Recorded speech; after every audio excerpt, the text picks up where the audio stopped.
Doctor Agarwal's கண் மருத்துவமனை இலவச கண் பரிசோதனையை வழங்குகிறது. Book appointment now.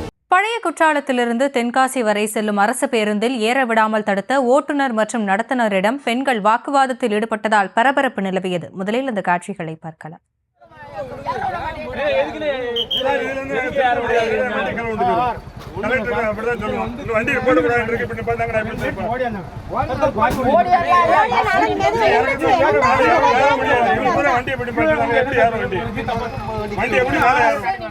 இது குறித்த விவரங்களோடு இணைகிறார் எமது செய்தியாளர் மாரிமுத்து. மாரிமுத்து, பேருந்தில் ஏற விடாமல் தடுத்ததற்கான காரணம் என்ன? முழு விவரங்கள்.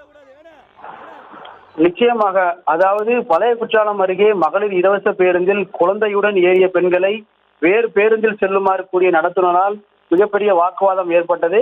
தென்காசி மாவட்டம் பழைய குற்றால அருவி பகுதியில் இருந்து மெயின் அருவிக்கு பயணம் செல்வதற்காக மதுரையிலிருந்து வந்த சுற்றுலா பயணிகள் 2 பெண்கள் கையில் குழந்தையுடன் பேருந்தில் ஏறியுள்ளனர். அப்போது நடத்துனர் கீழே இறங்குமாறு கூறியதோடு அலட்சியமாக அடுத்த பேருந்தில் வருமாறு கூறியுள்ளார். இந்த நிலையில் இதனால் ஆத்திரமடைந்த பெண்கள் இலவச பேருந்து என்பதால் தங்களை நடத்துனர் அவமதிப்பதாக கூறி வாக்குவாதத்தில் ஈடுபட்டனர். அதனைத் தொடர்ந்து சுற்றியுள்ள ஆட்டோ ஓட்டுநர்கள் மற்றும் சுற்றுலா பயணிகளும் அவர்களுக்கு ஆதரவாக நடத்துனரிடம் மிகப்பெரிய வாக்குவாதத்தில் ஈடுபட்டனர்.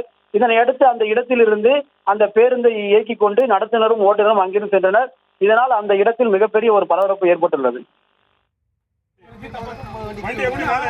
விவரங்களுக்கு நன்றி. டாக்டர் அகர்வால்ஸ் கண் மருத்துவமனை இலவச கண் பரிசோதனையை வழங்குகிறது. Book appointment now.